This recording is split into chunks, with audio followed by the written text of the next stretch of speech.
इस पेपर का हमारा जो सबसे पहला सेक्शन है, खंड का जिसे बोल सकते हैं, यानी कि सेक्शन ए बोल सकते हैं, मल्टीपल चॉइस क्वेश्चंस वाला, ये यहाँ से स्टार्ट हो जाता है, जिसमें अभी हम 17 एमसीक्यू क्वेश्चंस को करने वाले हैं, ठीक है? तो आप सभी बच्चों से ना एक रिक्वेस्ट है मेरी छोटी सी, कि इन एमसीक्यू क्वेश्चन का जो आंसर है, वो मेरे आंसर देने से पहले, ठीक है, आप कमेंट बॉक्स में, लाइव सेशन में या फिर अपने मन ही मन जरूर आंसर दीजिएगा, ठीक है? और फिर कमेंट में वीडियो के एंड में बताना कि आपने 17 में से कितने का राइट आंसर दिया था, ठीक है? इससे क्या होगा कि आपकी प्रैक्टिस भी हो जाएगी और मुझे भी अच्छा लगेगा कि हाँ भाई, बच्चे जो है इंटरेक्ट हो रहे हैं हमारे साथ में, ठीक है? तो आइए शुरुआत करते हैं। देखिए, पहला जो हमारा क्वेश्चन है, जैसा कि आपका जो सब्जेक्ट है ज्योग्राफी, इसमें जो शब्द यूज किया जाता है ज्योग्राफी, आखिर इस शब्द का सबसे पहले उपयोग कब किया गया था और किसके द्वारा किया गया था, ठीक है? तो देखिए, बहुत ही सिंपल सा आंसर है। इसमें से प्लेटो और अरस्तु ये आप हटा दीजिए, क्योंकि बच्चों को इतना तो पता है कि किसने किया था, तो वो थे इराटोस्थनीज नामक एक ग्रीक विद्वान थे, इन्होंने किया, ठीक है? लेकिन अगर टाइम की बात करें, तो टाइम में कंफ्यूजन होगी आपको, क्या 282 ईसा पूर्व था या फिर 232? तो राइट आंसर है ऑप्शन नंबर सी, 232 ईसा पूर्व। इंग्लिश में देखेंगे तो ऑप्शन सी आपका यहाँ पे राइट हो जाएगा, ठीक है? आगे चलते हैं। क्वेश्चन नंबर सेकंड आ जाता है बच्चों, प्रायद्वीपीय पठार की सबसे ऊंची चोटी कौन सी है, ठीक है? प्रायद्वीपीय पठार क्या होते हैं? बेसिकली कुछ बड़े-बड़े ऐसे पहाड़ होते हैं जो कि समुद्र के किनारे बसे हुए होते हैं, ठीक है? बसे इन द सेंस कि समुद्र के किनारे जो बड़े पहाड़ होते हैं, उनको ही प्रायद्वीपीय पठार बोलते हैं, ठीक है ना? तो इसकी सबसे बड़ी ऊंची चोटी कौन सी है? क्या वो अनाईमुडी है, जो कि 2695 मीटर है, माउंट एवरेस्ट है, जो कि 9695 मीटर है, या फिर भरत पूजा, या फिर अरावली है? तो बच्चे क्या सोचेंगे कि इसमें सबसे ज्यादा माउंट एवरेस्ट लगता है, सबसे बड़ी चोटी भी है, तो शायद यही होगा, बट ऐसा नहीं है। इसका राइट आंसर है ऑप्शन नंबर ए, अनाईमुडी, जो कि 2695 मीटर है। ये प्रायद्वीपीय पठार की सबसे ऊंची चोटी है, ठीक है ना? तो ये है आपका right answer, which is the highest peak of the peninsula plateau, that is Anamudi, ठीक है? चलिए, क्वेश्चन थर्ड क्या कहता है कि जो प्रशांत महासागर है, ठीक है, इस क्षेत्र को एक अन्य नाम से भी जाना जाता है। क्या वो अग्निवर्षा क्षेत्र है? नहीं। क्या वो बॉल ऑफ फायर है? नहीं। ज्वालामुखी क्षेत्र? नहीं। किस नाम से जानते हैं बच्चों?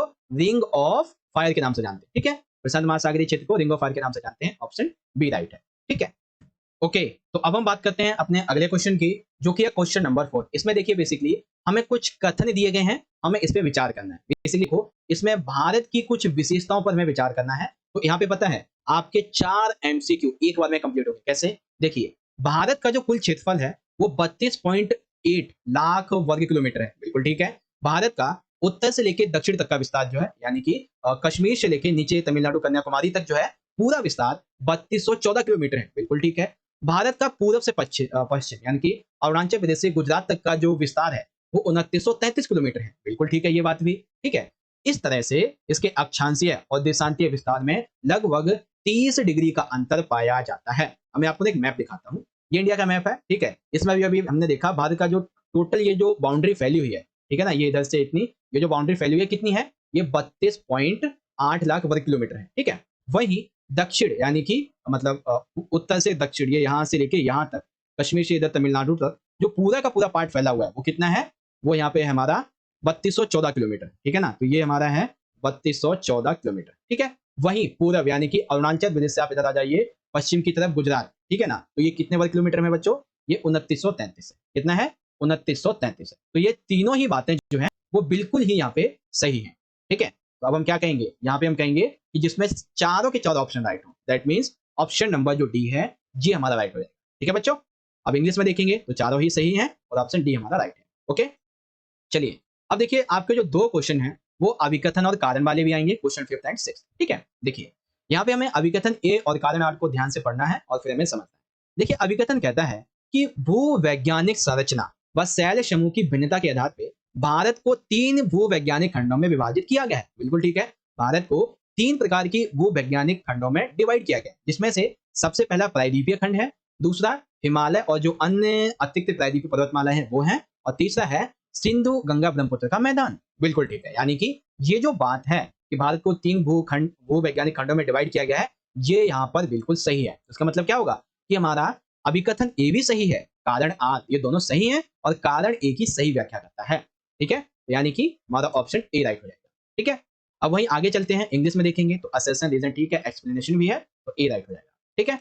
क्वेश्चन नंबर 6 को बड़े ध्यान से देखिए, इसमें से ना आपका एक 3 नंबर का क्वेश्चन कंप्लीट होगा, एक 2 नंबर का भी, मतलब 2 नंबर का कर होता ही नहीं, मतलब नॉलेज होगी। देखिए, अभिकथन ये कहता है कि जो भूकंप लेखी यंत्र होता है, इस पर कुछ ऐसे क्षेत्र भी होते हैं जहां पर कोई भी भूकंपीय तरंग अभिलेखित नहीं होती है, ऐसे क्षेत्र को भूकंपीय छाया क्षेत्र कहा जाता है, बिल्कुल ठीक है। कि जो भूकंप लेखी यंत्र होता है, उस पर ऐसा एरिया जहाँ पे कोई भी भूकंपीय तरंग ना आई हो, उसे हम भूकंपीय छाया क्षेत्र कहते हैं। ठीक है, मतलब अभिकथन सही है। कारण कहता है कि जो प्राथमिक तरंगें होती हैं ये गैस, तरल और ठोस तीनों के माध्यम से गुजरती हैं। ये तीव्र गति से चलती हैं जो कि धरातल पर सबसे पहले पहुंचती हैं। एक तरफ बात की जा रही भूकंपीय छाया क्षेत्र की, दूसरी तरफ बात की जा रही प्राथमिक तरंगों की, तो ये तो गलत है। मतलब कि बात दोनों सही है, छाया क्षेत्र की भी और प्राथमिक तरंगों की भी, लेकिन यहाँ पे दोनों का आपस में कोई कॉम्बिनेशन नहीं है। तो यहाँ पे क्या होगा, है तो सत्य बट एक्सप्लेनेशन नहीं है। तो मतलब हमारा अभिकथन ए कारण आर दोनों सत्य हैं बट यहाँ पे व्याख्या नहीं है। ठीक है ना, तो ऑप्शन बी राइट हो जाएगा। इसी तरीके से इंग्लिश में देखेंगे, असर्शन रीजन ठीक है बट एक्सप्लेनेशन नहीं है, इसीलिए बी राइट है। ठीक है, चलिए अब ये क्वेश्चन आपको बहुत अच्छे से पता होगा कि सूर्य का जो प्रकाश है ये पृथ्वी तक पहुंचने में कितना समय लेता है। ठीक है, एग्जाम्पल के लिए मैं आपको एक इमेज दिखाता हूं कि सूर्य का जो प्रकाश है, ठीक है, जैसे ये सन है यहाँ पे, ये यहाँ से हमारी अर्थ तक पहुंचने में कितना टाइम लेता है, इसकी जो रोशनी होती है कितना टाइम लेता है, तो आपने पढ़ा होगा ये 8.311 मिनट का टाइम लेता है। ठीक है, 8.311 मिनट का टाइम लेता है। ठीक है, तो इसमें से कौन सा राइट आंसर होगा बच्चों, ऑप्शन नंबर बी वाला। ठीक है, how long does it take for a sunlight to reach the earth, it is option B right. Complete है। चलिए क्वेश्चन नंबर 8 को देखिए, इसमें हमें यह बताना है कि गोदावरी नदी के बारे में इनमें से कौन सा कथन गलत है यानी कि सही नहीं है। तो सबसे पहला, गोदावरी नदी प्रायद्वीपीय नदी में सबसे बड़ी नदी मानी जाती है, बिल्कुल ठीक है। इस नदी को दक्षिण गंगा के नाम से भी जाना जाता है, बिल्कुल ठीक है। इस नदी की जो सहायक नदियां हैं वो पेन नदी, ठीक है, पेन, गंगा, इंद्रावती, प्राणहिता व मंजरा इसकी सहायक नदियां हैं, बिल्कुल ठीक है। यह नदी डेल्टा का निर्माण नहीं करती है, बिल्कुल गलत है, क्योंकि ये प्रायद्वीपीय नदी होने के साथ साथ, सबसे बड़ी नदी होने के साथ साथ ये डेल्टा का भी निर्माण करती है। ठीक है, तो ऑप्शन डी गलत हो जाएगा। ठीक है ना, तो which of the following statements is not related to Godavari river, it is option number D. ठीक है, चलिए अब बात करते हैं क्वेश्चन नंबर 9 की। देखिए क्वेश्चन नंबर 9 जो वो बहुत ही आसान सा प्रश्न है, थोड़ा सा ध्यान दीजिएगा। बाहरी ग्रहों के नाम में शामिल नहीं, इट मींस देखिए बाहरी ग्रह और भीतरी ग्रह सभी में चार चार शामिल हैं। ठीक है, तो यहाँ पे आपको चार नाम तो वो पता चलेंगे जो बाहरी ग्रह हैं और दो नाम वो पता चलेंगे जो भीतरी ग्रह हैं। जैसे कि बृहस्पति और शनि, ये कैसे ग्रह हैं, ये बाहरी ग्रह हैं। यूरेनस और नेपच्यून ये भी बाहरी ग्रह हैं, लेकिन बुध और शुक्र ये क्या हैं, ये भीतरी ग्रह हैं। कैसे, ये भीतरी ग्रह हैं। तो कौन सा शामिल नहीं है, ऑप्शन नंबर सी यहाँ पे शामिल नहीं। ठीक है बच्चों, ऑप्शन सी वाला हो जाएगा। तो बाहरी ग्रहों के अगर आपसे नाम पूछे जाए तो बृहस्पति, शनि, यूरेनस, नेपच्यून ही आ जाएंगे। ठीक है बच्चों, चलिए not included in the names of the outer planets is mercury and, नहीं मरकरी एंड वीनस कहां चला गया, ये आएगा बेसिकली बुध और शुक्र वाला। ठीक है, यहाँ पे ऑप्शन है नहीं बेसिकली, और बुध और शुक्र आ जाएगा।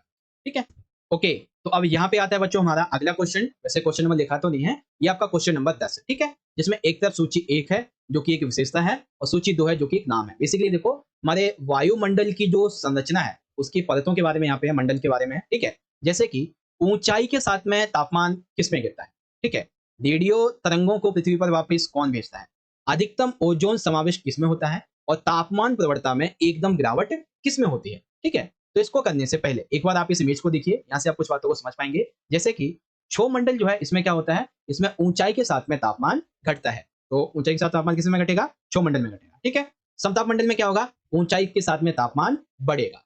ठीक है, फिर यहाँ पे आयन मंडल की बात आती है, तो इसमें ऊंचाई के साथ में तापमान भी बढ़ता है और ये रेडियो जो तरंगे होती है इनको परावर्तित कर देता है। और बाहरी मंडल की तो बात ही अलग है, इसमें तो भाई इसके बारे में तो जानकारी हमारे पास ज्यादा कुछ है भी नहीं। ठीक है, तो अब यहाँ पे आप एक एक करके हर एक चीज को समझिए। देखिए ऊंचाई के साथ में तापमान किसमें गिरता है, क्षोभ मंडल में, समझ गए। उसके बाद में रेडियो तरंगों को पृथ्वी पर वापस कौन भेजता है, आयन मंडल भेजता है। ठीक है, अधिकतम ओजोन जो समाविष्ट है वो किसमें होती है, समताप मंडल में होती है। और क्षोभ सीमा की क्या है कि तापमान प्रवणता में एकदम से गिरावट है। ठीक है, तो ये वाला है, समझ गए। यानी कि जो हमारा पहला वाला ऑप्शन है, पहले का डी, दूसरे का ए, तीसरे का बी और चौथे का सी, ये राइट हो जाएगा। ठीक है, अब इसी तरीके से आप इसको इंग्लिश में मैच कर सकते हैं। पहले का आपका डी हो जाएगा, दूसरे का ए, तीसरे का बी, चौथे का सी, इस तरीके से आपका यहाँ पे ऑप्शन ए राइट हो जाएगा। ठीक है, चलिए क्वेश्चन में 11 आ चुका है। हिमालय पर्वत के स्थान पर कौन सा प्राचीन सागर था, यानी कि वर्तमान में जहां पर आज हिमालय पर्वत है, इससे पहले यहाँ पे कौन सा प्राचीन सागर रहा था, क्या अरब था, क्या वो टेथिस था, दक्षिण या फिर हिंद महासागर। तो राइट आंसर है बच्चों टेथिस, कौन सा, option B. Which ancient ocean was in place of Himalayan mountains, it is Tethys, option B. चलिए क्वेश्चन नंबर 12 की बात आ जाती है। उस यंत्र का क्या नाम है जिसके माध्यम से भूकंप की गति तथा भूकंप की जो तरंगे होती है इसको मापा जाता है, कि भूकंप कितना आया है, ठीक है, उसकी गति को, उसकी तरंगों को मापने वाले यंत्र का नाम बताना है। मर्केली स्केल, बिल्कुल नहीं। एस्थ्रोनोस्फियर, ये तो दुर्बलता मंडल का नाम है बेसिकली। मेंटल, ये तो इसी का ही नाम है। ठीक है, मतलब क्या होगा, ऑप्शन जो डी है, सीस्मोग्राफ, ये हमारा राइट है। ठीक है, तो ऑप्शन डी राइट हो जाएगा। ओके, अभी मैंने आपको बता ही दिया है कि मेंटल का जो ऊपरी भाग होता है इसको हम क्या बोलते हैं, अभी आपको बता दिया, एस्नोस्फीयर बोलते हैं, जिसे दुर्बलता मंडल बोला जाता है। ठीक है, the upper part of mantle is called, option number C. Question 4 देखिए ध्यान से कि वर्तमान में ब्रह्मांड की उत्पत्ति के संबंध में कौन सा सिद्धांत सबसे अधिक व्यापक रूप से स्वीकृत किया जाता है। दैट मीन्स कि ब्रह्मांड की उत्पत्ति के बारे में एक सिद्धांत है जो सबसे ज्यादा माना जाता है, उस सिद्धांत का नाम है बच्चों बिग बैंग थ्योरी। क्या नाम है? Big bang theory. ठीक है, इस थ्योरी के बारे में आगे चल के 5 नंबर का आपको क्वेश्चन मैं समझाऊंगा आगे। ठीक है, इसी पेपर का पार्ट 2 में, तब आपको समझ में आ जाएगा। तो ऑप्शन कौन सा होगा बच्चों? बिग बैंग थ्योरी, ये राइट है। ठीक है, तो यहाँ पे देखेंगे ऑप्शन ए राइट हो जाएगा। क्वेश्चन 15 थे बच्चों कि निम्नलिखित में से कौन सा घाटी का प्रकार नहीं है, यानी कि घाटियां होती हैं बहुत सारी, तो इनमें से कौन सी घाटी नहीं है? गॉर्ज, क्या ये घाटी है? छिप्रिका, क्या ये घाटी है? आकार घाटी, कैनियन घाटी, इसमें से कौन सी घाटी नहीं है? देखिए, गॉर्ज, आकार और कैनियन ये सभी तो घाटियां हैं, लेकिन छिप्रिका क्या है? ये एक तरीके की इसरा आकृति है। ठीक है, ये क्या है? एक आकृति है, तो ये नहीं होगा इसमें। ठीक है, तो ऑप्शन बी हो जाएगा। आगे बात आ जाती है यहाँ पे क्वेश्चन 16 की, बड़े ध्यान से देखिएगा इसको ना, एक प्रैक्टिकल तौर पे मैं आपको समझाऊंगा कि जो भारत की स्थलीय सीमा है ये 7 देशों को छूती है, इनमें से कौन सा देश शामिल नहीं है। ठीक है, तो पहले आप मैप देखो, फिर आप समझोगे कि भारत जो है इसकी स्थलीय सीमा किसके देश को छूती है। ठीक है, देखिए, एक इधर है पाकिस्तान, इधर नेपाल है, यहाँ भूटान है, यहाँ पर बांग्लादेश है, और यहाँ पे जो है वो ये आ जाएगा। ठीक है, तो ये कुछ देश हैं। अब हम चलते हैं अपने क्वेश्चंस में, देखते हैं क्या दिया हुआ है। तो यहाँ पे देखिए क्या है कि पाकिस्तान तथा अफगानिस्तान बिल्कुल ठीक है, नेपाल और भूटान बिल्कुल ठीक है, चाइना और बांग्लादेश, हाँ चाइना से भी है, बिल्कुल ठीक है। उसके बाद में श्रीलंका बिल्कुल नहीं, क्योंकि श्रीलंका कहाँ पे है? ये तो समुद्र से कटा हुआ बहुत दूरी पर है, कई हजारों किलोमीटर दूर है समुद्र से। ठीक है ना, तो यानी कि डी वाला जो है इसके साथ में भारत की स्थलीय सीमा नहीं लगती है। ठीक है, तो ऑप्शन देखेंगे डी वाला राइट हो जाएगा। उसके बाद में देखिए क्या है बच्चों कि अपक्षय के लिए महत्वपूर्ण प्रक्रिया क्या है, समझाइए। तो अपक्षय के लिए क्या चाहिए होता है बच्चों? सबसे सबसे ज्यादा बालों का निर्माण, पानी का निर्माण, या फिर मिट्टी का, या फिर सभी। तो राइट आंसर है मिट्टी का निर्माण अपक्षय के लिए सबसे ज्यादा जरूरी होता है। ठीक है, ओके, तो यहाँ पे आप देख सकते हैं कि आज के इस पेपर का जो सेक्शन ए था एमसीक्यू वाला, जिसमें हमने 17 एमसीक्यू देखे, इनको हमने बहुत अच्छी तरह से कंप्लीट कर लिया है। ठीक है, और आशा करता हूं कि आपको हर एक क्वेश्चन का आंसर बहुत अच्छी तरीके से समझ में आ गया होगा। कुछ इमेजेस के माध्यम से भी कोशिश की है मैंने आपको समझाने की, ताकि आपको अच्छे से समझ में आ सके। ठीक है, अब आप मुझे कमेंट बॉक्स में ना ईमानदारी से बताना कि आपने 17 एमसीक्यू में से कितने क्वेश्चन का आंसर राइट दिया था। ठीक है बच्चों, तो आगे बढ़ते हैं। अब यहाँ पे